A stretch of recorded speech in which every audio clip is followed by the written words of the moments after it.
Halo, selamat malam semuanya. Halo, Mbak. Suara saya jelas ya? Aman, Mbak. Oke,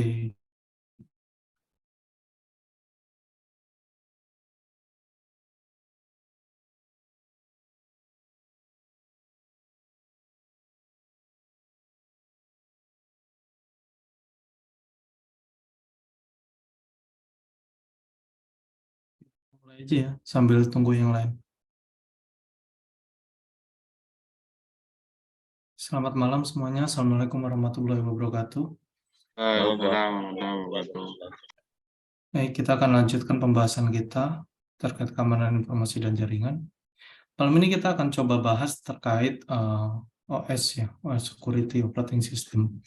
Nah, sebelum kita lanjut ke materi, kira-kira di sini ada yang tahu definisi dari operating system atau sistem operasi?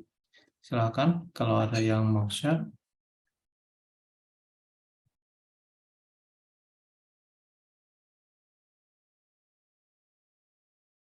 Mungkin OS sering kita ada di sekitar kita ya.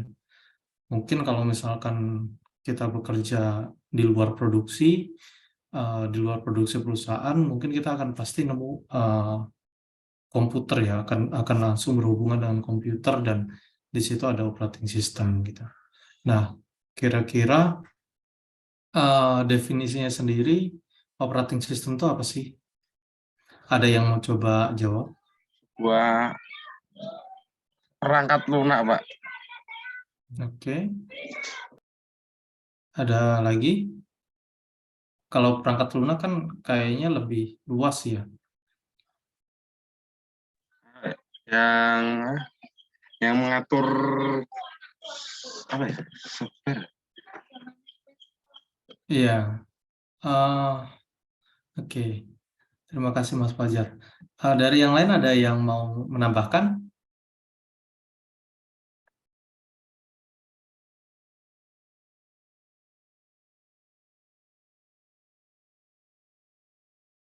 Sistem kerja dari sebuah mesin, Pak. Oh, oke. Terima kasih Pak Doni. Oke.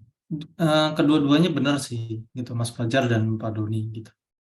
Eh, Sebenarnya operating system itu secara umum adalah sebuah software atau perangkat lunak yang menjembatani antara software yang terinstal pada entah itu komputer maupun hardware yang memiliki OS dan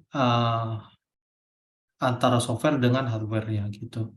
Jadi kalau misalkan kita bicara komputer, berarti komputer itu kan punya hardware ya, punya hardware seperti hard disk, kemudian ada juga mungkin wireless, ada juga RAM, kemudian ada juga kalau terkoneksi dengan printer berarti kan ada software juga yang harus diinstal gitu.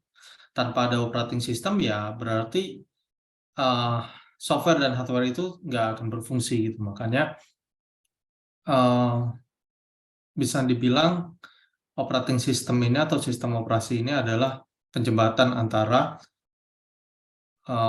hardware dan software gitu.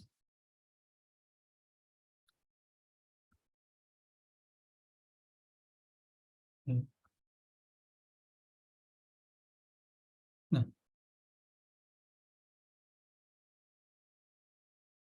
ini definisinya ya. An operating system is system software that manages computer hardware, software resource, and provide common service for computer program. Jadi operating system ini sebuah sistem software yang memanage hardware dari komputer, kemudian softwarenya dan memberikan service untuk komputernya gitu sebagai penjembatan service. Jadi kalau misalkan seperti tadi ada printer, kemudian ada usernya, ada softwarenya juga. Kalau misalkan nggak ada operating sistemnya, ya printernya juga nggak bisa digunakan. Nah, ada juga misalkan software gitu, tapi nggak ada OS-nya juga itu nggak bisa digunakan. Makanya minimal di sebuah komputer itu ada operating system sebagai penjembatan antara hardware-nya dan OS-nya. Ini yang seperti ini arsitekturnya dari OS-nya. Jadi ada user, kemudian di sini ada sisi hardware, kemudian kalau dari sisi softwarenya biasanya ada sistem-sistem software. Sistem software ini bisa dibilang kayak Office, kemudian mungkin kalau misalkan desain ya pakai untuk Photoshop dan lain-lain gitu. Kemudian dari sisi hardware juga ada CPU, kemudian RAM, ada juga input-output. Nah, di luar ini juga kan ada hardware-hardware lain, seperti mungkin kalau misalkan ada penambahan Bluetooth, Wi-Fi, tergantung dari kebutuhan si usernya. Nah, penjembatan antara dua ini supaya mereka bisa berjalan, berfungsi dengan baik, user bisa mengakses software maupun hardware-nya, yaitu menggunakan operating system ini. Gitu. Ada beberapa operating system yang ada sekarang gitu. Ada seperti yang familiar mungkin Windows, kemudian iOS, kemudian ada juga CentOS, kemudian ada juga keluarganya dari Linux ya, ada Debian, Ubuntu. Nah, itu macam-macam dari OS. Nah, OS sendiri juga nggak hanya ada untuk komputer gitu, tapi seperti handphone pun dia ada OS-nya. Nah, kalau di handphone ya sama aja gitu, penjembatan antara software dan hardware. Bayangkan kalau misalkan nggak ada OS, berarti kan bagaimana si software itu bisa berjalan. Tuh. Nah, kemudian important function of an operating system. Jadi fungsi pentingnya dari si operating system ini. Memory management, kemudian processor management, device management, jadi mengatur dari memori sendiri, kemudian prosesor, device manajemennya. Jadi kalau misalkan dia terhubung dengan device lain ya OS ini fungsinya sebagai manajemen. Tuh, jadi mengatur dari prosesor, memori, kemudian perangkat-perangkat yang terhubung, file management juga. Kita semua sekarang kan bisa simpan data banyak dan sesuai kebutuhan kita. Nah, file itu di-manage ya sama OS-nya. Mungkin kita berpikir ada di OS itu ada software file management, tapi kan sebenarnya software itu hanya tools pendukung gitu. Sebenarnya yang mau memanage semua itu adalah si OS-nya. Kemudian network management, security, control over system performance, job accounting. Nah, si OS juga bisa melakukan perhitungan juga gitu. Kemudian mendeteksi error, kemudian koordinasi antar software lainnya dan user. Jadi itu ya. Jadi OS ini fungsinya cukup penting di sebuah perangkat, apalagi perangkat komputer maupun handphone gitu. Nah, tanpa adanya OS ya otomatis hardware itu juga nggak berfungsi gitu. Nah, gimana kalau misalkan ternyata OS tersebut dijadikan serangan gitu, diserang oleh attacker? Ya pastinya terjadi masalah dan karena di sini ada salah satu fungsinya yaitu file management, bisa aja kebocoran data terjadi dari OS tersebut karena OS tersebut fungsinya salah satunya adalah file management. Nah, kalau misalkan menyerang dari sisi OS, ya otomatis data juga bisa aja diambil ataupun dikuasai oleh attacker. Dan sebenarnya kalau kita bicara OS itu hal yang cukup lemah ya. Pertama dari sisi human-nya juga gitu, dari sisi orangnya, usernya yang menggunakan. Kemudian karena kekurangan atau kelemahan dari seseorang gitu yang menggunakan komputer, berarti komputer tersebut bisa menjadi sumber dari masalah gitu. Nah, makanya bisa dibilang operating system juga salah satu celah keamanan yang cukup lemah gitu. Nah, kemudian apa sih kira-kira serangan yang bisa aja terjadi dari OS? Nah, tadi kan kita udah bicara terkait di OS itu ada fungsinya adalah menghubungkan antara hardware dengan software. Nah, kalau misalkan kita serang OS-nya ya otomatis banyak yang kemungkinan yang bisa terjadi. Nah, serangan-serangan yang mungkin bisa terjadi ya seperti malware, kemudian virus. Kira-kira apa sih komputer yang kalau terkena virus dampaknya seperti apa? Nah, biasanya kalau terkena virus kan pasti ada kerusakan di file, kemudian ada juga yang kehilangan file. Nah, itu contoh-contoh dari dampak dari virus. Terus kemudian ada juga spyware, jadi software yang digunakan atau dijalankan di sebuah komputer untuk menyadap komputer. Kemudian ada juga tools yang untuk merecord apa yang kita ketikkan gitu, kayak logger ya. Sebutnya kayak logger, jadi apa yang kita ketik itu bisa terekam gitu. Nah, ketika attacker itu sudah menaruh keylogger itu di komputer, komputer itu akan menyimpan, keylogger itu akan menyimpan data-data yang telah diketikkan oleh user. Nah, data itu bisa disimpan gitu, bisa disimpan dan diambil oleh pihak-pihak yang tidak berwajib gitu, pihak-pihak yang tidak berhak atas data tersebut, dan akhirnya bisa disalahgunakan. Kemudian unauthorized access, jadi biasanya ini terjadi karena orang-orang yang emang sembarangan kasih terkait akses. Biasanya karena orang-orang yang males, mungkin buatin user, atau ada orang yang minta tolong dan nggak ngerti caranya gimana supaya orang lain itu bisa masuk, akhirnya aksesnya diberikan kepada orang lain. Jadi tidak hanya dari share password dan share akses gitu, bisa jadi unauthorized access ini bisa dibilang orang yang tidak memiliki akses secara fisik ke gedung ataupun ke data center. Nah, ini bisa saja terjadi dan akhirnya kebocoran data ataupun serangan bisa terjadi dari akses yang tidak diizinkan. Tuh. Kemudian ada juga Trojan.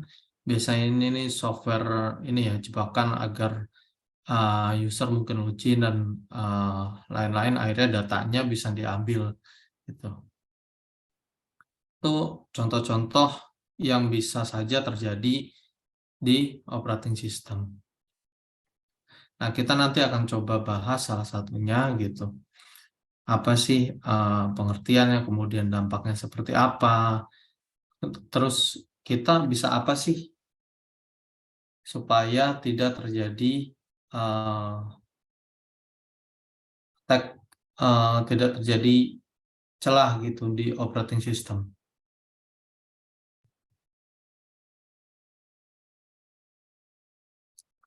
Nah, kita akan coba salah satunya malware. Malware adalah perangkat lunak yang dibuat dengan tujuan memasuki dan terkadang merusak sistem komputer, jaringan, atau server tanpa diketahui oleh pemiliknya. Istilah malware diambil dari gabungan potongan dua kata, malicious yang berniat jahat dan software perangkat lunak. Tujuannya tentu merusak atau mencuri data dari perangkat lunak yang dimasuki.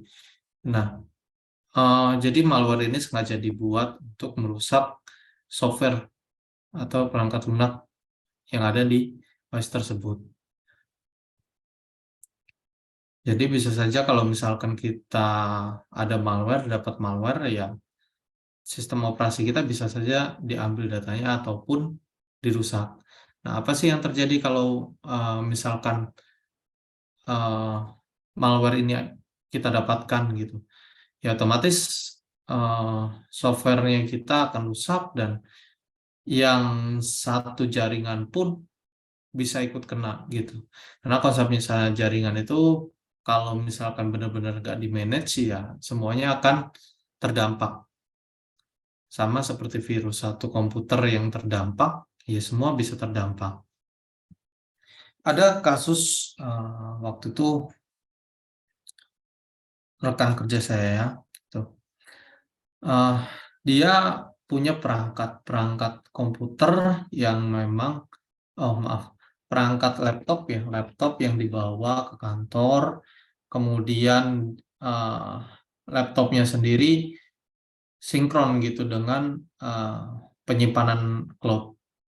Nah, ketika ada masalah pada laptopnya, nah otomatis yang cloud-nya juga kena gitu.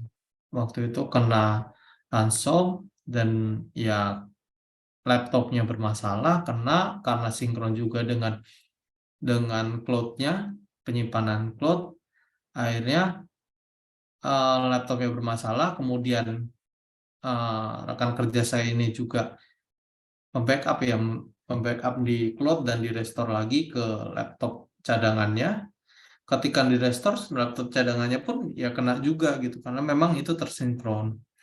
Nah, akhirnya dari sisi tim IT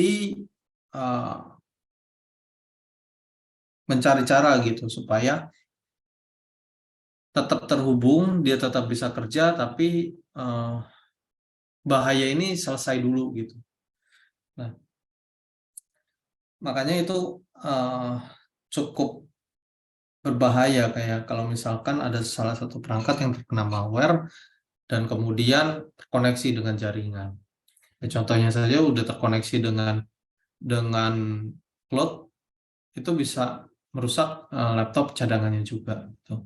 Nah itu yang cukup berbahaya kalau misalkan itu terjadi pada perangkat yang terhubung kepada di jaringan gitu. Dengan menggunakan malware, penyerang bisa mengambil data, merusak sistem, dan melakukan penyerangan lainnya. Malware dapat mencakup dari semua perangkat lunak yang digunakan untuk mencuri, manipulasi, menghapus, atau bahkan memata-matai sebuah sistem. Malware merupakan istilah yang digunakan untuk mendeskripsikan perangkat lunak berbahaya. Malware dapat disebarkan melalui beberapa metode, kebanyakan adalah melalui jaringan internet, email, pesan pribadi, atau halaman situs. Nah, berbeda ya dengan virus. Kalau virus mungkin hanya menyerang dari sisi file aja gitu. Jadi filenya dirusak, kemudian filenya tidak bisa dibuka juga gitu. Nah, tapi kalau misalkan malware ini selain merusak dari sisi software juga bisa mengambil data, kemudian merusak sistem dan melakukan penyerangan lainnya. Nah, dari malware sendiri ini juga bisa digunakan untuk mencuri, manipulasi, menghapus, bahkan memata-matai. Jadi cukup berbahaya ya. Mungkin kalau virus ya kita pasang antivirus, kemudian scan yang terdeteksi tinggal dihapus gitu. Dan biasanya dampaknya ya hanya di sisi filenya aja yang mungkin nggak bisa diakses, kemudian walaupun bisa diakses juga ada yang korup gitu. Nah, itu perbedaannya dengan virus. Kemudian malware dapat disebarkan melalui beberapa metode, kebanyakan melalui jaringan internet, email, pesan pribadi, atau halaman situs web. Nah, biasanya orang-orang yang nggak paham itu paling mudah dijebak dari sisi email. Nah, email biasanya cukup dikirimkan link, kemudian klik, kadang tiba-tiba diminta download dengan iming-iming hadiah dan lain-lain, atau misalkan mau download, ada kebutuhan download software, ternyata dialihkan ke beberapa link tersebut berisi malware, dan akhirnya di-download gitu, dan masalah di komputernya. Nah, itu dampaknya cukup lumayan besar ya, kalau sampai terjadi. Kayak kemarin saya coba iseng-iseng ada nggak sih software yang kira-kira atau sistem yang online yang bisa ngebuka data private gitu, data private, contohnya kayak Instagram. Nah, Instagram tuh kan sebenarnya kalau misalkan dia nggak di private, data-datanya itu bisa kita lihat gitu, tanpa harus masuk ke akun Instagram target. Nah, itu bisa dilihat dari sistem online ya, atau aplikasi web online. Nah, itu bisa dilihat. Nah, tapi kalau saya kemarin sempat coba, kira-kira bisa nggak sih kalau misalkan yang private juga dilihat gitu. Nah, ternyata ada beberapa website yang cukup mencurigakan gitu. Dia dari depannya, dari tampilannya bilang bisa membuka ya atau melihat data-data yang di private dari sisi Instagram. Dan ternyata setelah dicoba masukkan beberapa akun, ternyata dia dialihkan untuk download software gitu. Nah, cara-cara seperti itu bisa dilakukan untuk memberikan targetnya malware gitu. Jadi dengan cara mungkin ada kebutuhan seseorang untuk mengambil data yang itu sebenarnya di private, nggak bisa semua orang ambil data tersebut. Karena ada kebutuhan tersebut, ada orang yang coba manipulasi seseorang dengan memberikan website gitu, website yang harusnya memenuhi kebutuhan user yang membutuhkan data private tersebut gitu. Tapi ternyata itu hanya manipulasi yang dibuat supaya user mengklik tautan kemudian mendownload apps tersebut. Kalau misalkan apps-nya benar gitu, apps-nya dialihkan ke Play Store mungkin. Kalau misalkan Windows ya berarti ke software-software yang sudah terpercaya gitu. Nah, itu nggak masalah. Cuma kalau misalkan ternyata dilarikan ke tautan tertentu dan ternyata tautan tersebut isinya malware. Nah, itu yang cukup bahaya. Jadi harus benar-benar hati-hati ya. Kita juga bukan hanya berhati-hati untuk diri sendiri. Coba lihat lingkungan sekitar. Kalau misalkan memang ternyata ada hal-hal yang membuat bahaya, ya tolong diingatkan. Karena penyebarannya cukup mudah ya. Maksudnya manipulasinya juga cukup mudah. Nah, penyebarannya bisa dari email, pesan pribadi, atau halaman situs web.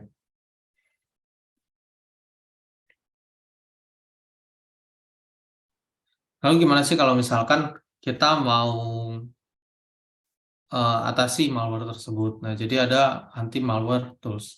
Sebagian besar cara kerja anti malware tools sama seperti DS, Intrusion Detection System, yang membaca database mereka terkait serangan dan bisa membaca aktivitas anomali.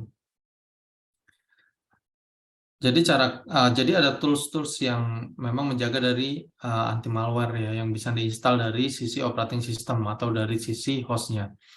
Nah, cara kerjanya sama seperti IDS. Kalau IDS kan ada yang minggu lalu kita bahas, ada IDS yang signature based dan ada yang anomaly based.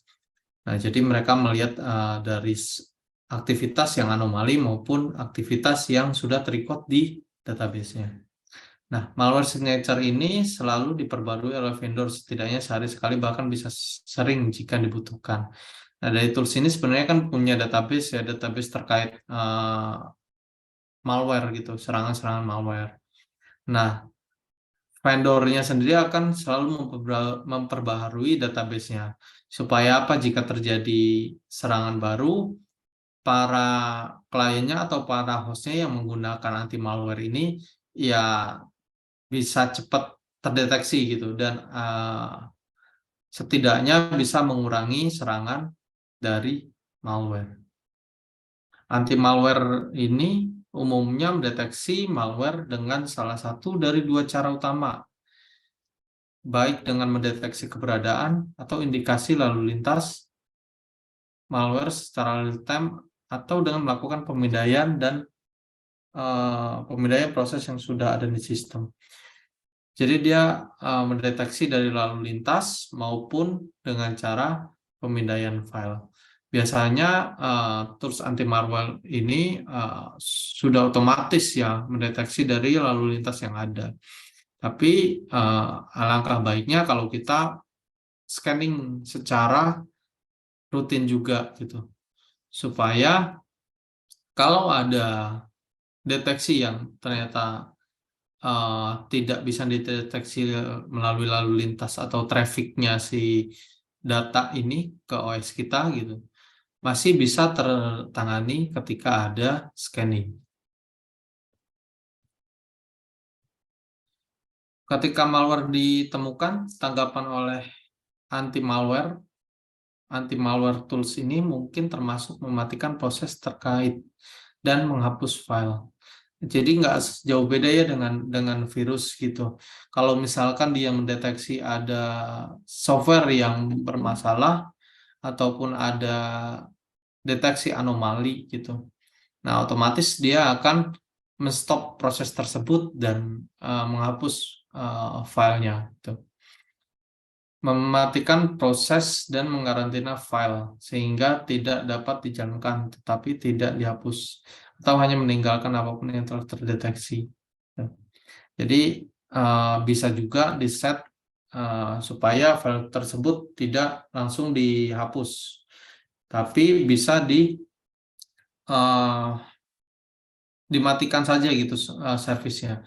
Jadi kalau misalkan kan nggak semua database-nya itu benar gitu, dan terkadang kita mungkin orang-orang yang lebih paham terkait software gitu, itu akan sering harus mengecek dulu nih, sebenarnya yang terdeteksi anti malware ini memang benar-benar malware atau itu salah satu proses dari kerjanya dia. Contohnya kalau misalkan kita menginstal software yang ternyata software tersebut mungkin terdeteksi malware gitu, tapi sebenarnya software yang kita install itu tidak berisi malware. Justru tools tersebut bisa membantu kinerja kita atau produktivitas kita. Tapi memang ada proses yang mendeteksi bahwa software tersebut termasuk dari malware. Nah, makanya bisa di-set anti malware ini tidak langsung menghapus tapi dikarantina filenya. Sehingga tidak bisa dijalankan, tapi tidak dihapus oleh anti malware. Jadi kita bisa ngecek dulu sebelum dia dihapus, kita bisa cek dulu yang dikarantina apa, kemudian kita bisa mengambil tindakan mau di-allow atau mau dihapus datanya. Karena tidak semua software pun yang terdeteksi malware ini benar-benar malware gitu. Apalagi kalau misalkan developer, kadang kita buat sistem itu terdeteksi malware, padahal sistem buatan kita juga, dan memang membutuhkan beberapa permission ya dari tools anti malware tersebut. Nah, ini contoh-contohnya ya. Ada normal malware, kemudian malware bits, Sophos, Bitdefender gitu. Nah, ini tools-tools yang tersedia untuk menghindari dari malware. Oke, itu salah satu contoh ya serangan yang bisa terjadi dari sistem operasi atau OS. Nah, jadi salah satu contohnya adalah malware. Dan dampaknya kalau misalkan itu sampai terjadi di sistem operasi, ya bisa terjadi file ataupun sistem operasinya sendiri bermasalah. Nah, kemudian gimana sih cara penanganannya, gimana cara penanggulangannya? Nah, ini ada operating system hardening. Nah, jadi bagaimana cara untuk mempertahankan atau menjaga supaya OS ini tidak terjadi kerusakan atau tidak terjadi serangan dari malware. Nah, ada beberapa cara seperti menghapus ya atau menghapus software yang tidak digunakan, kemudian menghapus service juga yang sudah tidak digunakan juga gitu. Nah, merubah akun defaultnya, kemudian menerapkan prinsip least privilege ya yang awal kita bahas. Nah, kemudian selalu update dari sistem yang kita gunakan. Jadi fungsinya update sendiri kan untuk memperbarui ya kalau misalkan ada celah-celah gitu. Nah, sebisa mungkin selalu update. Kemudian implementasikan logging ataupun auditing. Kita coba bahas ya satu-satu. Jadi yang pertama adalah remove unnecessary software. Jadi kita hapus atau kita buang software-software yang tidak diperlukan lagi. Nah, setiap software yang diinstal memberikan celah penyerangan. Beberapa software memiliki efek yang jauh lebih besar daripada yang lain. Gunakan software yang diperlukan saja sesuai fungsional. Jadi kalau misalkan kita bicara OS, kita bicara tentang perangkat atau software yang digunakan oleh user ataupun si hostnya, gitu. Nah, biasanya kalau simpelnya kita bicara OS dari user atau kalau kita analogikan di sebuah perusahaan, kita sebagai orang IT, kemudian user-usernya adalah admin mungkin, kemudian ada supervisornya mungkin, kemudian ada orang-orang yang interaksi dengan sistemnya gitu. Nah, mereka kan diberikan akses komputer, mereka diberikan akses terhadap jaringan. Nah, dari akses tersebut biasanya ada orang-orang yang memang ingin mendapatkan akses lebih selain software yang digunakan. Ya mungkin kalau misalkan bekerja sudah diberikan software ERP, dia bekerja dengan ERP, tapi ternyata ada beberapa software yang mereka butuhkan untuk kebutuhan pribadinya yang mungkin tidak bisa dilakukan di rumah. Akhirnya dia install beberapa software gitu. Padahal celah itu bisa saja terjadi dari software tersebut. Nah, jadi makanya perlu dijaga jangan sampai orang-orang yang memiliki akses ke sistem, ke jaringan, itu sembarangan menginstal software. Nah, biasanya perusahaan yang cukup besar ya, yang memiliki tim yang solid, yang komplit, biasanya mereka menerapkan software itu hanya bisa diinstal kalau ada approval dari sisi IT-nya. Nah, dari sisi IT-nya, kalau sudah approve, biasanya IT-nya bisa menginstal. Tanpa ada approval dari IT, dari divisi IT, mereka tidak akan bisa menginstal software apapun. Nah, itu sebenarnya salah satu cara untuk mencegah software yang sembarangan yang mungkin sumbernya tidak terdeteksi ya, sumbernya tidak aman, itu terinstall di komputernya user. Nah, jadi kalau ini bisa diterapkan di mungkin perusahaan teman-teman, di tempat kerja, mungkin juga yang sekarang masih melepaskan semua user untuk ya udah semua user bisa install apapun, semua user bisa akses apapun. Nah, kalau bisa cobalah diterapkan prinsip ini gitu. Jadi terapkan hanya IT yang bisa menginstal, kalaupun butuh instalasi software ya harus ada approval ke divisi IT, dan divisi IT bisa melihat aktivitas ya, maksudnya bisa melihat software apa yang akan diinstal dan kira-kira dampaknya apa kalau misalkan diinstal. Tuh.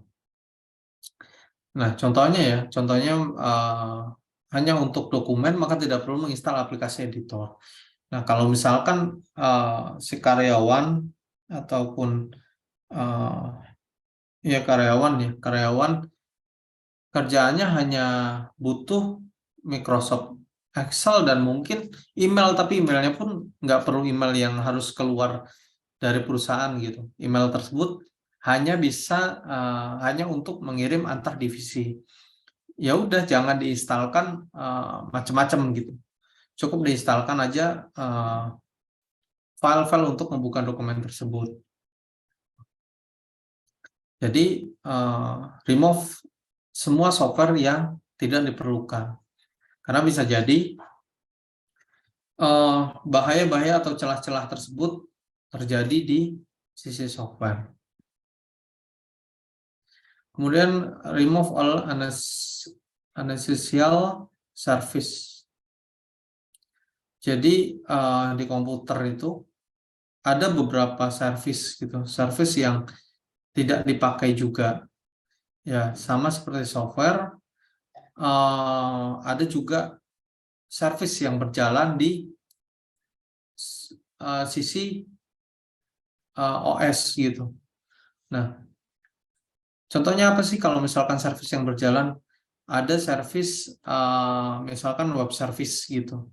Kalau misalkan Java ya biasanya ada Tomcat. Nah, kalau misalkan di PHP biasanya kan pakai Apache ya atau SAMPP gitu. Nah, kalau misalkan user tersebut atau host tersebut tidak membutuhkan service-service tersebut, ya nggak perlu diinstal juga gitu. Mau buat apa? Nah, seperti menghapus software, kita juga perlu menghapus service yang tidak dipakai. Banyak service yang dijalankan pada sebuah komputer, diantaranya sharing data melalui jaringan dan beberapa tugas lainnya. Beberapa service juga otomatis terinstall ketika menginstal software seperti SAMPP. Ya, jadi kalau misalkan dia nggak butuh sharing data, ya nggak perlu juga dikasih service sharing data. Nah, kalau misalkan dia nggak butuh ngejalanin aplikasi di web server, ya nggak usah dia install seperti SAMPP gitu di lokalnya dia gitu. Jadi buanglah, nggak usah dipakai kayak gitu. Nah, salah satu mencari layanan atau service yang aktif adalah dengan scanning port yang berjalan. Nih ya, jadi kita bisa coba scan service apa aja sih yang jalan gitu di target tertentu. Kalau misalkan tadi bicara di sisi host ya, sisi host atau sisi user.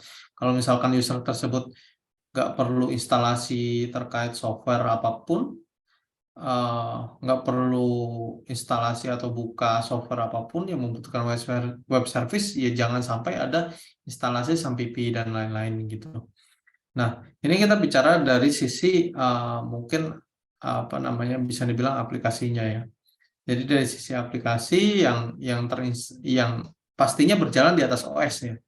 Berjalan di atas OS, dan OS itu memiliki beberapa service untuk mendukung sistem tersebut gitu. Jadi kayak misalkan kita lihat contoh di sini ya. Ini ada beberapa jalan, ada port 22 ini untuk SSH. Nah, kemudian ada port 80 HTTP gitu. Nah, kalau misalkan bisa jalan di HTTPS, ya ini port ini dimatikan saja gitu. Karena memang bahaya juga kalau misalkan ada orang yang dari sisi developernya ternyata nggak memperhatikan tentang protokol yang digunakan. Jadi dia masih menggunakan HTTP. Nah, akhirnya apa yang terjadi ketika ada user ataupun karyawan yang mengakses sistem dengan menggunakan HTTP di luar kantor gitu, menggunakan wireless public gitu. Nah, itu akan berdampak data yang dikirimkan si user atau data-data login user itu akan terpublish. Nah, salah satunya untuk mengurangi hal tersebut terjadi gitu. Nah, buang service yang tidak digunakan seperti HTTP gitu. Nah, jadi semua dipaksa untuk menggunakan HTTPS ya. Ini kan statusnya open, jangan sampai open dibuat close gitu. Kemudian terkait SSH juga, atau bisa dibilang FTP ya, FTP yang sering dipakai gitu. Nah, kadang ada beberapa untuk mempermudah gitu, mempermudah pekerjaan. Nah, daripada harus menggunakan mungkin service-service yang lebih secure, mungkin untuk deploy aplikasi harusnya pakai CI/CD ya, yang udah pakai Git gitu. Nah, untuk mempermudah pekerjaan kadang orang ya udahlah, daripada harus di merge dan harus di deploy lagi gitu. Nah, itu agak repot dan akhirnya si developernya minta dibukakan port untuk SSH. Nah, port SSH ini port untuk connect ya ke server gitu. Nah, selain itu ada FTP. Nah, daripada dia harus deploy dan lain-lain, akhirnya dia minta dibukakan untuk portnya FTP. Ketika port itu dibuka, berarti kan ada kemungkinan aja ada celah gitu. Celahnya apa? Kalau misalkan user yang memiliki akses FTP ini ternyata passwordnya lupa atau passwordnya ditulis, kemudian passwordnya tersebut ditaruh di tempat yang mudah dibaca oleh orang lain. Nah, orang itu bisa saja mengakses file-file server yang ada di server tempat sistem tersebut berjalan.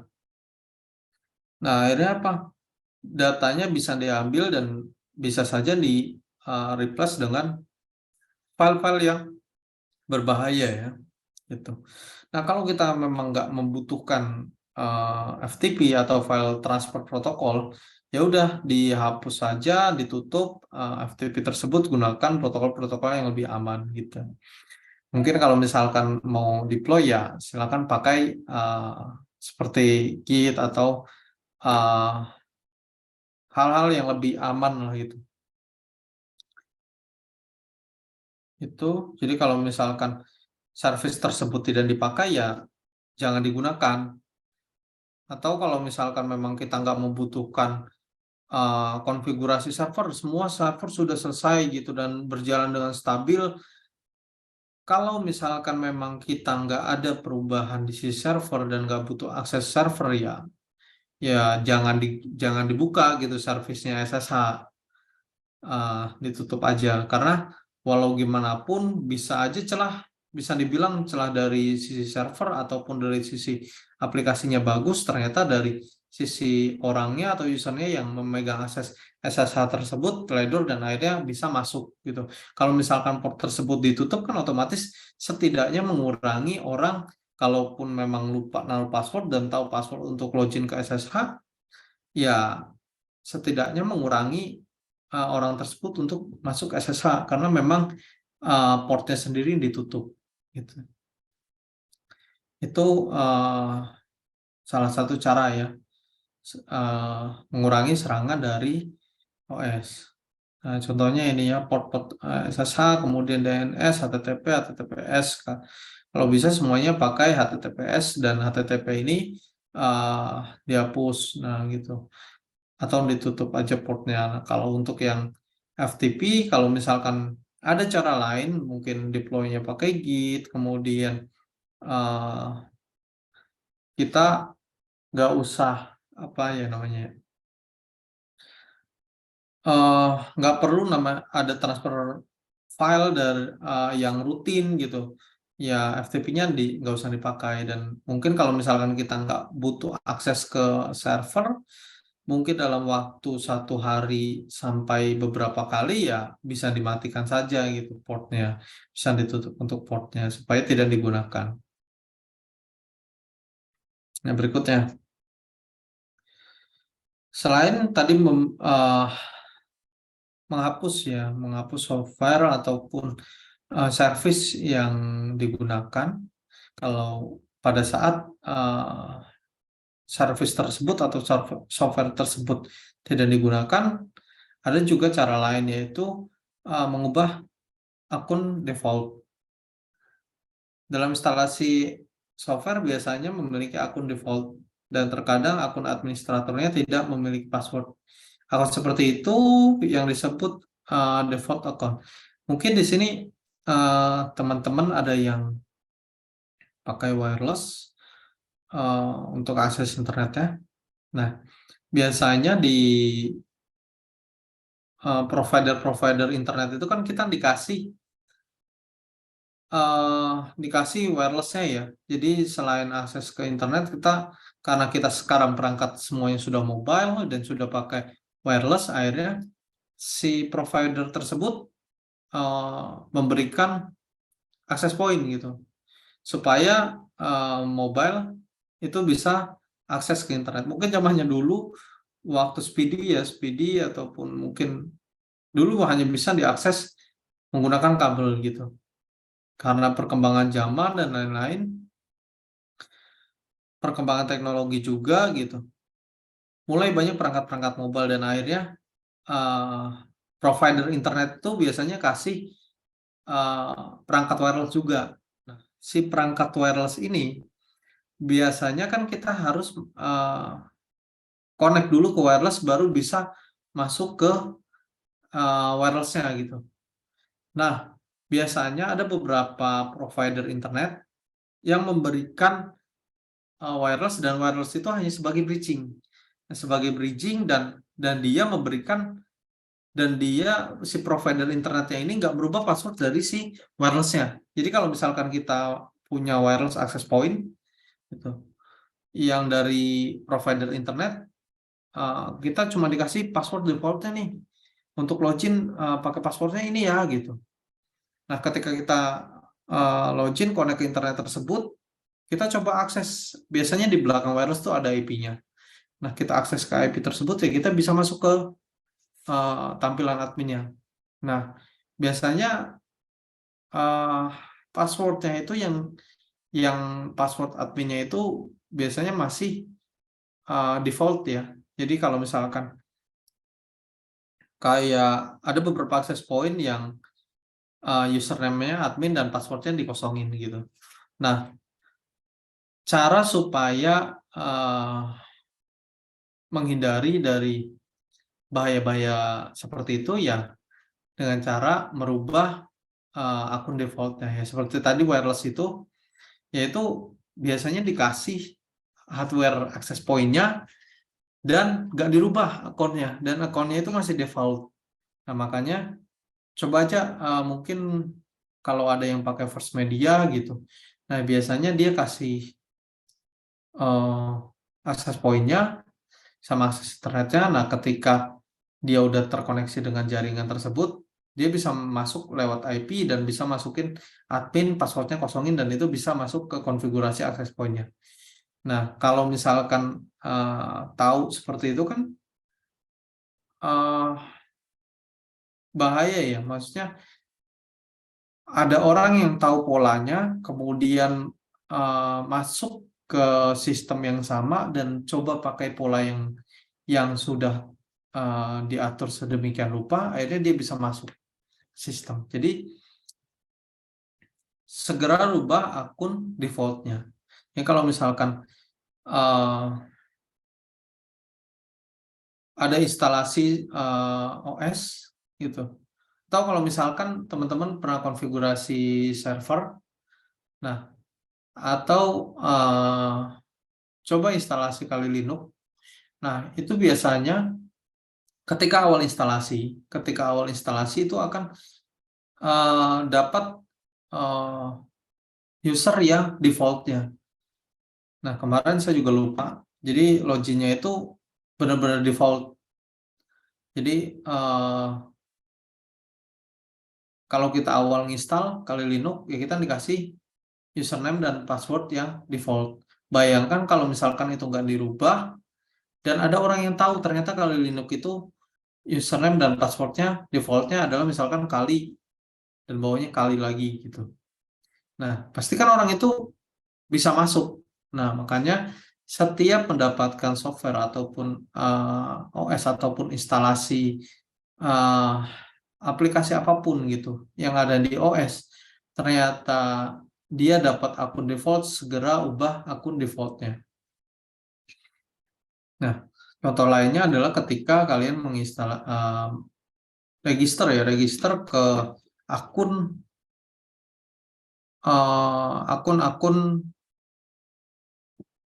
mungkin aplikasi akademik ya. Aplikasi akademik biasanya dikasih username dan password, yang passwordnya sendiri tanggal lahir secara defaultnya. Nah, kalau nggak dirubah kan orang yang sama-sama pakai sistem akademik tersebut ya tahu gitu. Cukup cari tahu NIM-nya, kemudian loginnya pakai tanggal lahirnya. Jadi cukup tahu username dan tanggal lahirnya aja. Otomatis bisa login gitu. Sebisa mungkin akun-akun seperti itu dihilangkan atau dirubah dari defaultnya. Sampai sini ada yang mau ditanyakan?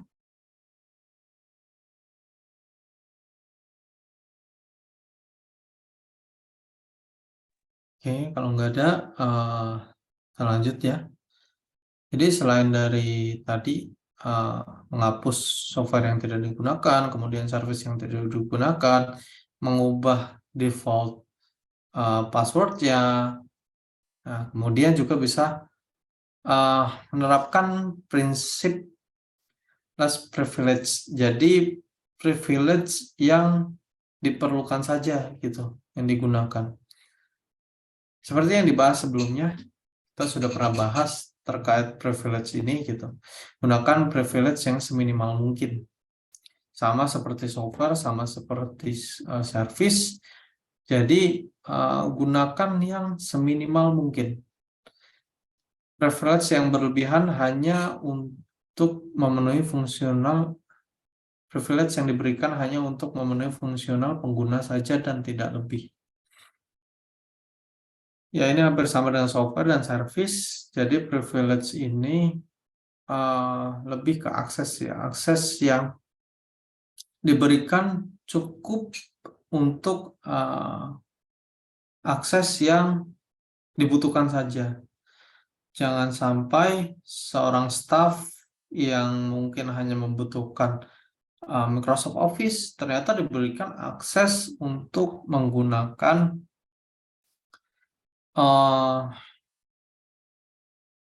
aplikasi-aplikasi tertentu gitu. Atau staf biasa yang mungkin hanya membutuhkan data gudang diberikan akses lain. Contohnya akses data keuangan. Nah, makanya berikan privilege seminimal mungkin. Makanya kalau misalkan ada orang atau ada karyawan baru, perlu diidentifikasi dulu terlebih dahulu kebutuhannya seperti apa, data apa yang dibutuhkan, dan fungsi apa aja yang harus dia lakukan. Nah, dari hal tersebut bisa di mapping kira-kira fungsionalitas seperti itu bisa diberikan privilege seperti apa. Tuh. Pada sistem operasi yang normal, mungkin bisa melakukan eksekusi script, akan tetapi hal ini tidak boleh dilakukan oleh user yang memiliki fungsional mengatur dokumen. Ya, contohnya staf gudang gitu, dikasih akses buat eksekusi script yang mungkin itu bisa dijalankan hanya di divisi IT. Ya, contohnya seperti itulah gudang, ataupun mungkin staf keuangan bisa mengeksekusi script project yang biasa digunakan dari sisi IT. Nah, jangan sampai itu terjadi. Nah, pada sistem informasi, maaf ini tipe mungkin ya. Pada sistem operasi Linux dapat membatasi pengguna berdasarkan grupnya. Nah, kalau di Linux enak, dia bisa di grouping ya, bisa di grouping dan aksesnya bisa diatur berdasarkan grupnya. Nah, kalau di Windows sendiri kan mungkin akses itu kita bisa batasi untuk admin dan all user ya. Tapi kalau di Linux bisa diatur berdasarkan grup penggunanya. Jadi memang ada beberapa kelebihan dari OS Linux gitu selain security-nya. Kemudian salah satunya adalah proses untuk grouping-nya, grouping akses-akses tersebut gitu. Perlu diperhatikan terkait less privilege ini karena jika penyerang memasuk komputer user yang memiliki hak akses administrator, maka akan berdampak bukan hanya satu komputer tapi bisa semua yang ada di jaringan tersebut. Ya jelas ya, konsepnya jaringan kan saling terhubung satu sama lain. Gitu. Kalau misalkan salah satunya ada yang masalah, kalau kita jaringan yang nggak di-manage dengan baik, ya semuanya akan berdampak. Gitu. Contohnya, kasus-kasus yang belum lama, itu kayak data center yang bermasalah. Semuanya kan terkoneksi ke data center. Dan akhirnya semua orang yang ingin mengakses data di data center tersebut bermasalah, nggak bisa. Nah, sama halnya hal yang lebih kecil. Misalkan di sebuah jaringan, skalanya perusahaan, semua komputer, semua perangkat terkoneksi dengan jaringan. Kalau ternyata ada virus, ataupun ada malware, ataupun ada trojan yang ada di salah satu perangkat, dan jaringan tersebut nggak ada sama sekali keamanannya, gitu, otomatis semuanya akan kena. Apalagi kalau kita berbicara OS, OS itu berhadapan langsung dengan si user. Nah, kelemahannya user itu bisa dikelabui dengan social engineering dan akhirnya dia terjadi sesuatu di OS tersebut karena kecerobohan dari usernya sendiri. Dan yang akan berdampak ya pasti semuanya yang terkoneksi dengan jaringan tersebut. Nah, penting selalu dimonitor akun administrator. Jadi perlu ya ngelakuin monitoring terus gitu. Apalagi yang akun administrator. Karena ya akun administrator itu bisa ngelakuin banyak hal. Beda dengan akun-akun yang lain. Atau dengan akses-akses yang lain. Nah, kalau perlu selalu update dari sisi kredensialnya itu supaya kalaupun ada kebocoran data terkait kredensial, setidaknya ada perubahan sehingga walaupun bocor nggak mudah untuk diakses. Nah, kebijakan ini jika diterapkan dapat mengurangi celah yang terdapat pada software. Kita tahu gitu, kalau nggak ada sistem yang benar-benar aman. Tapi kita bisa menerapkan atau mengurangi celah-celah keamanan yang ada. Nah, salah satunya adalah menerapkan not privilege ini. Gitu. Kalau tadi bisa juga mengurangi service-service yang ada dan menghapus software-software yang tidak digunakan. Dan yang pastinya tidak mengizinkan juga user menginstal service dengan seenaknya gitu. Kemudian performa update. Regular update dapat membantu dalam penanganan sistem operasi. Jenis serangan baru dipublish secara reguler. Jika tidak mengikuti update, maka akan sulit untuk menghindari serangan. Saya mau diskusi sedikit sih. Kira-kira fungsinya update sendiri apa sih gitu? Fungsi dari update itu sendiri, kenapa perlu yang namanya update? Ada yang mau jawab?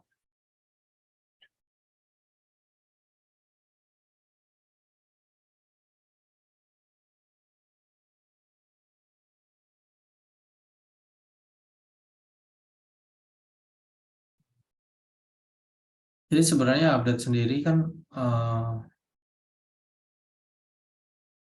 sebenarnya dari sistem yang kita miliki itu kan banyak ya keuntungan yang bisa didapatkan, banyak data yang bisa dimanfaatkan. Nah, dengan banyaknya data tersebut, mulai banyak orang yang menginginkan data tersebut dan mencari celah, cara atau metode yang digunakan untuk mendapatkan data tersebut. Nah, dengan cara tersebut orang mulai banyak mempelajari bagaimana cara-cara untuk mendapatkan data tersebut. Nah, dengan serangan-serangan yang baru, maka perlu juga penanganan yang baru juga gitu, penanganan yang lebih update lagi terkait serangan-serangan yang baru. Makanya perlu update. Nah, apalagi kalau misalkan kita pakai WordPress, ada plugin-plugin lama, itu bisa jadi celah-celah masalah ya, celah-celah serangan yang ada kalau kita nggak update. Karena perlu adanya update untuk menangani serangan yang ada. Nah, semakin diupdate, semakin orang menginginkan data tersebut, semakin orang memikirkan bagaimana cara baru untuk menerapkan update. Bagaimana seseorang tersebut dapat melakukan serangan dan mengambil data. Nah, makanya perlu diupdate terus gitu. Dan biasanya update ini rutin. Nah, kalau misalkan kita ketergantungan terhadap software, ya sebisa mungkin atau kita ketergantungan terhadap library yang ada, ya sebisa mungkin kita ikutin update-nya untuk mengurangi celah-celah yang ada. Oke. Kemudian aktifkan juga logging. Nah, kenapa kok perlu diaktifkan logging gitu? Karena supaya kita tahu juga catatan masuk dan keluarnya dari sistem. Atau misalkan ada kegagalan dari sistem, kita bisa cepat tanggap, kita tahu celahnya dari mana, dan kita bisa melakukan pencegahan sesuai dengan serangan yang ada. Jangan sampai kita cegah sisi A, ternyata celahnya ada di sisi B. Jadi perlu juga melihat logging, kenapa ada masalah apa, ada error apa, kemudian ada celah seperti apa, gitu. Itu yang bisa kita lakukan. Kita lanjut. Ada software firewalls dan HIDS, Host Intrusion Detection System. Nah, ini sama fungsinya seperti firewall, merupakan software yang diinstal di komputer atau server perlindungan tambahan dari sisi host. Jadi, kemarin ada dari sisi aplikasinya, dari sisi networknya, kemudian ini ada yang dari sisi hostnya. Software ini dapat memfilter data layaknya firewall hardware. Dalam software firewall, ini sering ditemukan aturan port mana yang dapat menerima dan mengirim data. Salah satu contoh software firewall adalah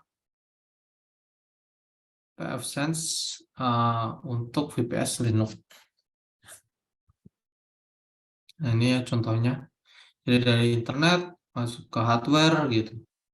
Dari di hardware ini ada firewall, yang biasanya ada di router. Kemudian kalau misalkan tetap lewat juga firewall dari hardware, ya dia masih ada hardware dari sisi user firewall. Nah, kelebihannya software firewall biasanya murah. Konfigurasinya juga mudah, lebih fleksibel, dapat membatasi akses beberapa program ke jaringan dan mengurangi penyerangan malware.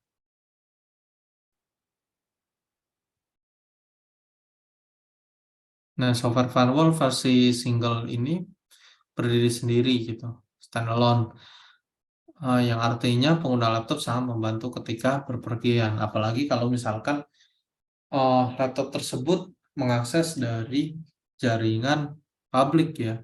Belum tentu juga jaringan publik tersebut sudah ada firewall-nya. Nah, banyak kemungkinan yang bisa terjadi di akses publik, makanya berhati-hati dan kalau bisa ya gunakan software firewall. kekurangannya software firewall menggunakan resource CPU atau RAM dari komputer host. Ya karena dia berdirinya di sisi OS atau di sisi hostnya, ya dia akan menggunakan CPU dan RAM. Berbeda dengan firewall dari hardware, ya dia akan menggunakan resource dari si hardware-nya. Kita hanya menggunakan dan sudah dapat filtering dari firewall. Sedangkan kalau dari software firewall, ya dia dapat resource-nya ya dari CPU-nya kita gitu, RAM-nya kita. Nah, itu akan memakan resource dari CPU dan RAM. Semakin banyak komputer dan sistem yang tersedia di jalan, semakin tinggi biaya pembelian perangkat lunak firewall. Firewall murah atau gratisan biasanya tidak terlalu efektif di lingkungan yang sensitif dan perusahaan. Makanya kita perlu juga identifikasi yang di awal ya. Kalau misalkan kita berbicara security di sisi personal maupun perusahaan, kita harus tahu dulu nih penggunaannya apakah di sisi personal ataupun di sisi perusahaan. Kalau di sisi perusahaan jangan sampai menggunakan yang tipe personal, dan tipe personal juga ya jangan menggunakan untuk perusahaan gitu, karena ya kebutuhannya kecil tapi dikasihnya untuk kapasitas perusahaan. Ini ya contohnya AVS firewall gitu. Jadi kita bisa atur dari rule-nya dari si firewall hostnya ini gitu. Nah, ini diinstal di sisi hostnya atau dari komputernya. Kemudian ada juga cara lain, yaitu dengan memasangkan HIDS. Nah, kemarin HIDS yaitu Network Intrusion Detection System, kalau sekarang ini HIDS, Host Intrusion Detection System, digunakan untuk analisis aktivitas yang diarahkan pada network interface dari host. Memiliki fungsi yang sama dengan NIDS, akan tetapi memiliki lingkup yang lebih kecil. Jadi sama-sama mendeteksi kalau ada intrusion, tapi ini lingkupnya lebih kecil karena dari sisi lingkupnya hostnya saja. Kayaknya firewall, HIDS memiliki versi consumer dan versi komersilnya. Jadi untuk personal maupun dari versi komersilnya. Aplikasi yang memantau komputer atau jaringan untuk aktivitas mencurigakan yang dapat mencakup penyusupan oleh aktor eksternal serta penyalahgunaan sumber daya atau data oleh pihak internal. Sama seperti sistem keamanan rumah, perangkat HIDS ini mencatat aktivitas mencurigakan, melaporkan ke administrator. Jadi tahu ya bedanya, kalau yang NIDS berarti berjalan di network, kalau HIDS itu berjalan dari sisi hostnya atau dari sisi usernya. Nah, sebagian besar aplikasi yang berjalan pada perangkat dan jaringan membuat pesan log dari aktivitas dan fungsi yang dilakukan saat sesi aktif.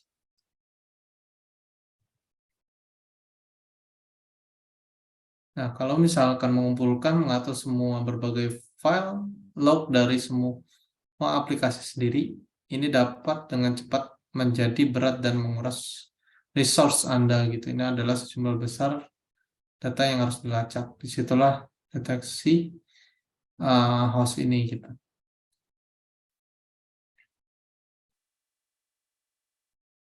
Nah, si HIDS ini cara kerjanya adalah memantau file log yang dihasilkan oleh aplikasi, membuat catatan histori aktivitas, dan fungsi yang memungkinkan untuk dengan cepat mencari anomali.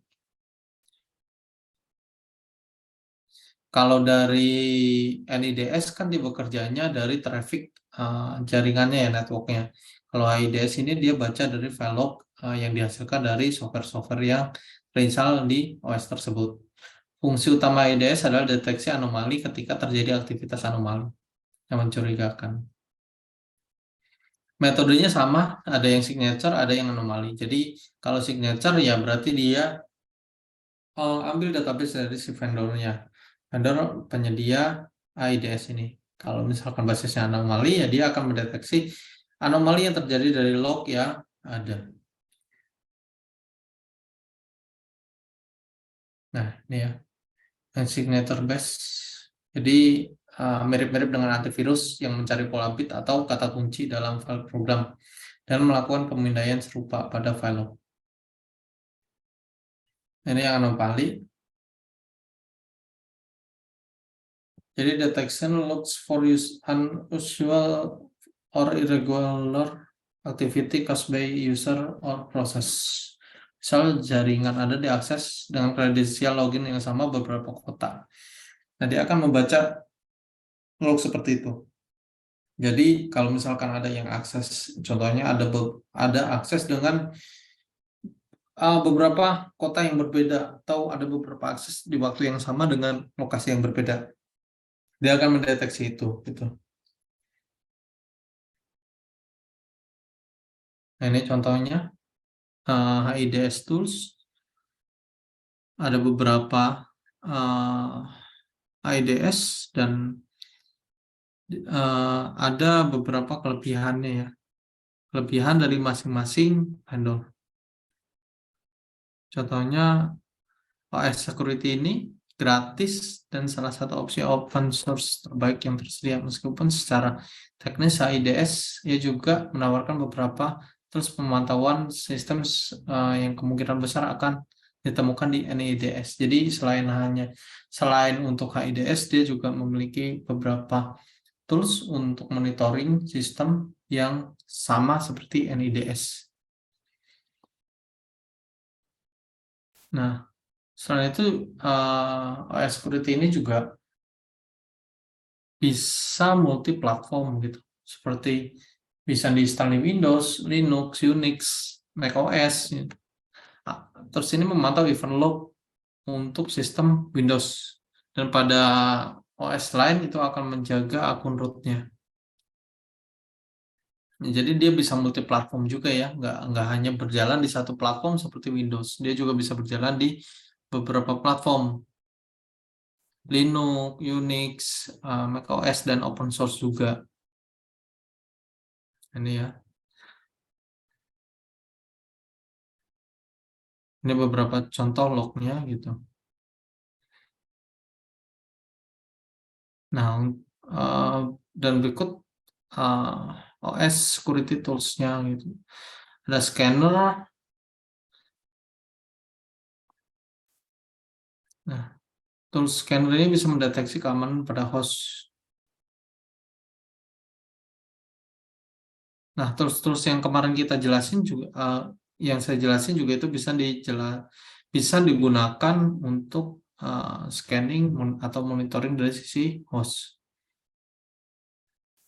Bisa mencari, ya contohnya Nmap ini ya, network map. Pada pembahasan sebelumnya sudah dibahas ya terkait Nmap ini. Bisa melihat perangkat dalam jaringan dan menemukan port yang terbuka. Jadi bukan hanya dari sisi network, dari sisi hostnya pun bisa digunakan untuk scanning port. Sehingga kita tahu kalau misalkan ada celah dari sisi port yang tidak digunakan, itu bisa ketahuan gitu, dan bisa segera mengambil tindakan dan konfirmasi ke pihak yang menggunakan ya gitu, apakah service ataupun port tersebut digunakan atau tidak, dan bisa langsung diambil tindakan. Ini ya contohnya. Jadi cukup ketik Nmap, kemudian targetnya, nah dia akan muncul nih port-portnya yang terbuka, kemudian bisa dikonfirmasi ke pihak-pihak yang menggunakan, dan kalau misalkan tidak dibutuhkan ya jangan di-open gitu, karena bisa jadi port tersebut menjadi celah keamanan.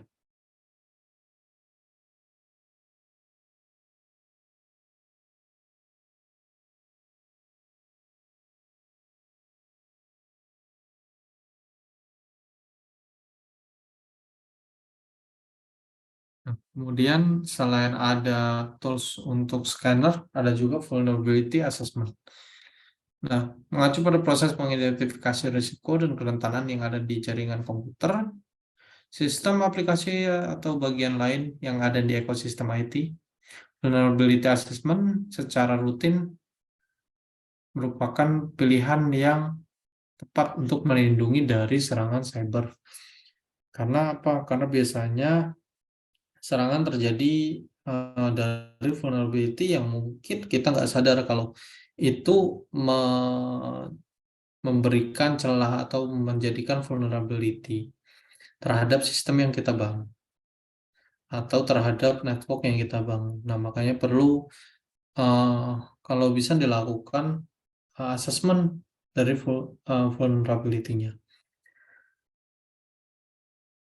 Vulnerability assessment ini atau penilaian kerentanan ini dapat memberikan berbagai informasi mengenai kelemahan keamanan pada IT environment perusahaan Anda. Salah satunya adalah Nessus. Nessus merupakan salah satu tool scanning vulnerability. Nessus bekerja dengan cara melakukan scanning port target yang telah ditentukan. Kemudian menemukan service apa dan versi berapa yang berjalan pada port yang terbuka. Nessus akan mengembalikan pelaporan dalam bentuk grafik. Nessus juga melakukan specific list dari vulnerability. Nah, ini contohnya ya. Jadi dia scanning target bisa dari IP maupun dari DNS-nya ya. Kemudian dia akan memberikan informasi-informasi terkait vulnerability yang ada. Dan nanti kalau kita lihat itu dia juga memberikan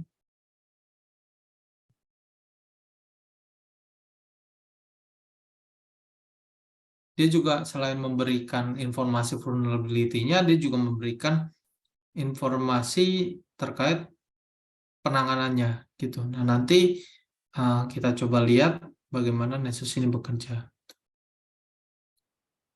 Tapi memang software Nessus ini berbayar juga sih ya.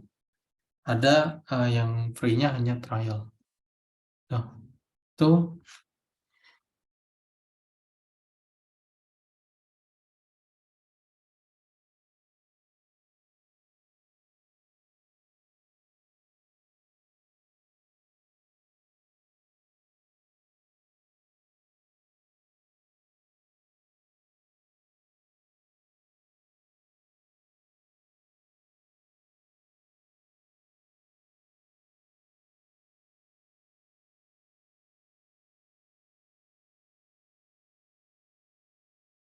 ini Nessus yang udah diinstal di laptop saya sendiri. Nah, tadi saya udah coba tes ya website saya sendiri gitu. Jadi saya coba scanning. Nah, di sini ada informasi-informasinya dari scan durasinya, kemudian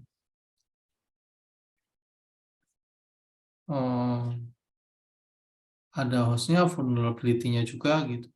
Nah, kalau kita lihat, kalau teman-teman mau coba juga, teman-teman bisa langsung new scan, kemudian apa yang mau di-scan, misalkan web, teman-teman punya sistem web, ya bisa dimasukkan ini untuk penamaannya apa, kemudian foldernya apa, kita bisa bikin beberapa folder, kemudian targetnya ini bisa dari IP maupun dari domainnya.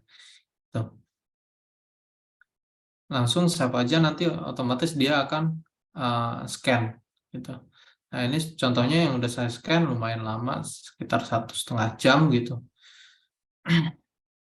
Dan ini beberapa vulnerability yang ternyata udah scan nih. Tuh. Ada yang info sekitar 82%, kemudian ada yang low itu 4%, dan yang mediumnya ada sekitar 14%. Nah, dari sini kita bisa melihat kerentanan yang ada.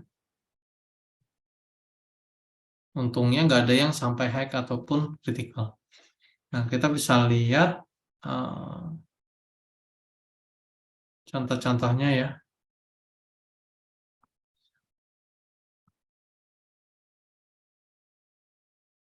Nah, kita coba lihat ini browsable web directory. Nah, di sini dia bilang kalau Nessus mengidentifikasi beberapa direktori nih. Beberapa direktori yang ada di web server yang dia bisa di-browse. Nah, seharusnya kalau misalkan dari sisi web browser, ya jangan sampai bisa di browse gitu ya. Kalau misalkan si folder itu nggak ada indeksnya. Nah, kita coba buka salah satunya.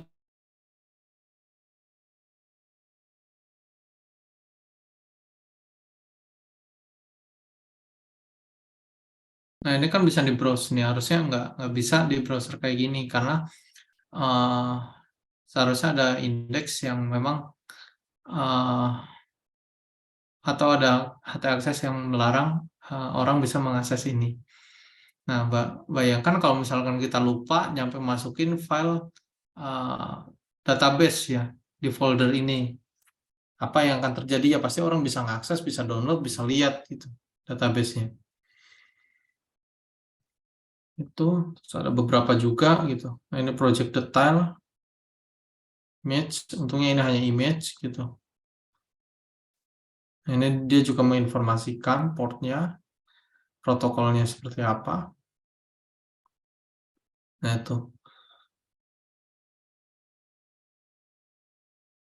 Jadi dia bisa, dan dia juga memberikan solusinya seperti apa.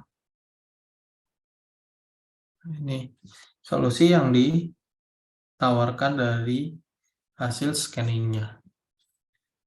Jadi ini cukup membantu sih kalau menurut saya gitu. Kalau misalkan teman-teman juga mungkin nanti bahas dari sisi aplikasinya, ini cukup membantu gitu. Membantu dari sisi aplikasi.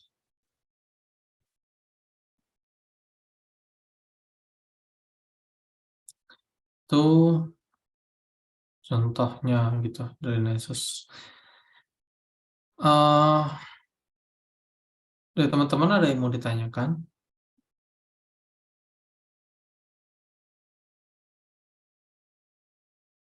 Atau cukup?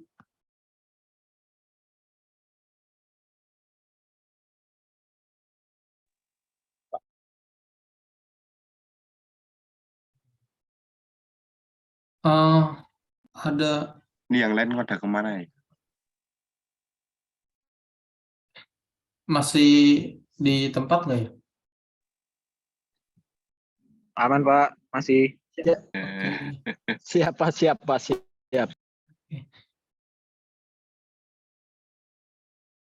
Oke deh kalau gitu. Eh, ini akun Institut ITTS-nya siapa yang pegang ya? Kalau boleh tahu. Saya Pak. Oh, Pak Saleh. Oke. Pak Saleh. Kalau gitu lanjut absen ya. Dan mungkin abis ini saya mau kasih informasi sedikit sih ya. Tapi mungkin nanti recordingnya minta tolong di stop karena terkait nilai juga sih. Gitu. Baik Pak, Oke. baik. Oke, nanti kita absen aja dulu ya. Dista Raguna Putri sakit ya? Join Pak, tapi Pak tadi Oh, ini ada bilang ya. mau join aja gitu.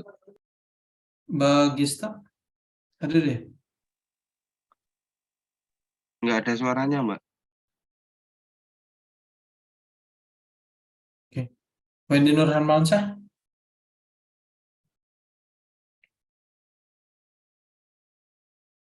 Mas Wendy nggak ada lagi ya, Mbak Gista?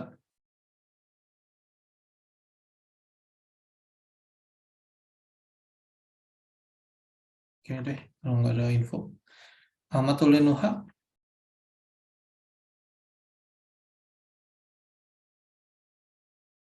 Ahmad Uli Nuha nggak ada. Andrian Satria Karim, tadi awal ada kalau nggak salah.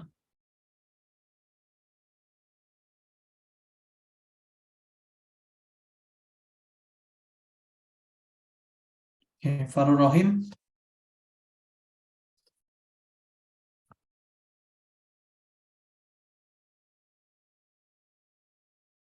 Farul Rohim,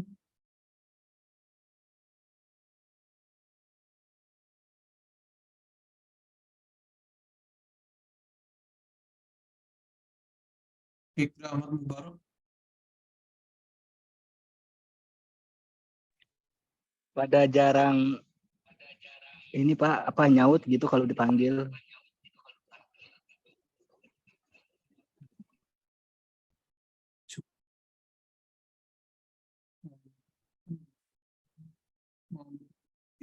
Sin, Muhammad Soleh, Salsa,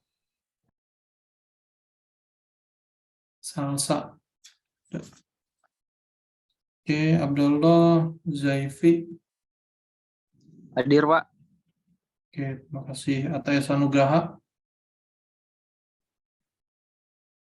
Lagi Hadir ya. rapat RT. Oke, Doni Wahyudi. Hadir, Pak. Fadli Marcelo Manalu. Nggak ada ya. Fajar Kurniadi, Leoni Firdaus. Hadir. Hadir, Pak. Oke. Reza Nur Arifin. Hadir, Pak. Yes, mantap. Ridwan Prasetya. Hadir, Pak. Oke. Rifki Setiawan. Rifki, ada ya? Rifki Algi Fauzan. Nggak ada ya. Singgi Prasetyo. Hadir, Pak. Oh, hadir. Singgi, Pak. Hadir, Pak. Oke. Ada yang belum absen?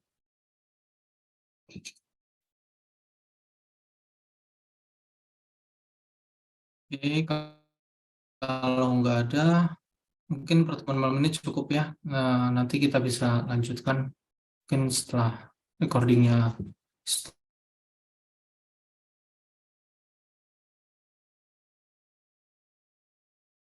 Minta tolong ya.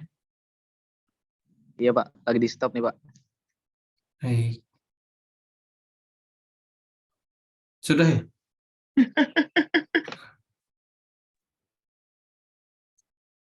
Soalnya di remote, Pak. Nggak langsung, Pak, remote. di ininya. Iya. Oke. Lagi pada nyata ini?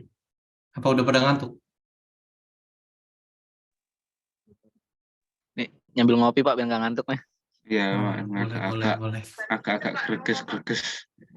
Seminggu pulang kerja hujan. Iya, hujan terus. Kemarin pada di ini ya. Ada beberapa yang WFH ya.